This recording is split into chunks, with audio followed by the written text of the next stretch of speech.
BJP सांसद मनोज तिवारी भी एकता पद यात्रा में शामिल हुए। उन्होंने क्या कुछ कहा, आइए वो भी सुन लेते हैं। धीरेन्द्र कृष्ण शास्त्री की हिंदू एकता पदयात्रा को समर्थन देने पहुंचे हैं मशहूर सांसद, बीजेपी के एक बड़े चेहरे और एक बड़ा चेहरा भोजपुरी सिनेमा का भी मनोज तिवारी। आप गुरु के सबसे प्रिय शिष्यों में से एक हैं। आज आप समर्थन देने पहुंचे हैं, 7वें दिन ये यात्रा गई। कितना बड़ा संकल्प मानते हैं धीरेन्द्र कृष्ण शास्त्री का इसे? वैसे तो इस यात्रा के नींव में मैं हूँ, लेकिन चूंकि सशरीर भी हमें महाराज जी का जो यात्रा है इसको समर्थन देना है, और ये यात्रा इस समय विश्व के सनातनियों की सबसे बड़ी यात्रा हो गई है, जिसमें सिर्फ प्रेम बांटा जा रहा है, जिसमें सिर्फ एकता की बात हो रही है। किसी से कोई नफरत नहीं है, सिर्फ और सिर्फ सनातन की जय है। और सनातन जितना मजबूत होगा, देश और विश्व की शांति उतनी ही मजबूत होती जाएगी। इसलिए मैं इस यात्रा को बहुत महत्वपूर्ण मानता हूँ। जी, एक सवाल ये भी है कि आप खुद भी सनातनी हैं, आपने एक बड़ी सब यात्रा को भी इसको नींव के तौर पे देखा है। बांग्लादेश में जो कुछ हो रहा है, गुरुजी का भी कहना है कि एक बहुत गंभीर विषय है।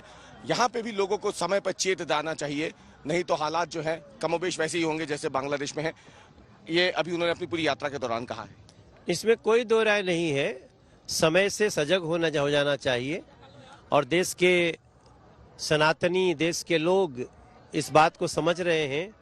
बांग्लादेश में जो हो रहा है उस पर पूरी तरह भारत की भी नज़र है। विश्व समुदाय को इसमें इंटरवीन करना चाहिए, क्योंकि भारत इस तरह से हिंदुओं पे अटैक को केवल मूक दर्शक बन के तो नहीं देख सकता।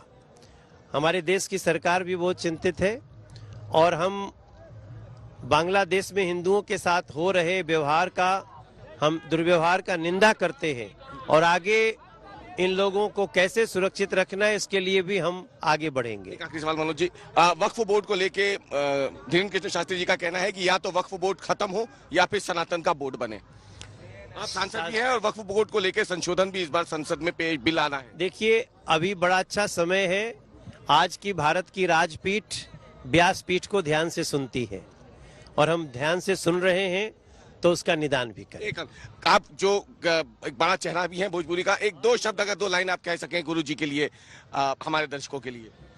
नहीं, हम तो राम के थे, राम के हैं, हम राम के रहेंगे। चलिए, यात्रा मार्ग में लगातार सेलिब्रिटीज के जुड़ने का सिलसिला भी जारी है। रवीश से ही जानते हैं। रवीश, और कोई बड़े नाम उभर कर सामने आ रहे हैं जो इस यात्रा के साथ जुड़ सकते हैं?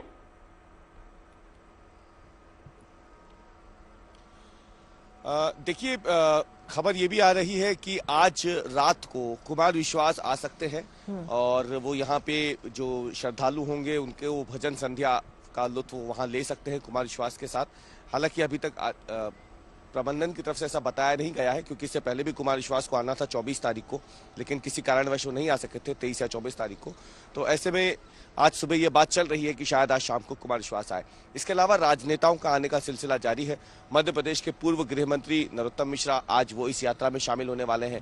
यूपी के चर्चित विधायक जो है राजा भैया जो कुंडा वाले हैं, वो भी आज यहाँ इस यात्रा में शामिल होने वाले हैं।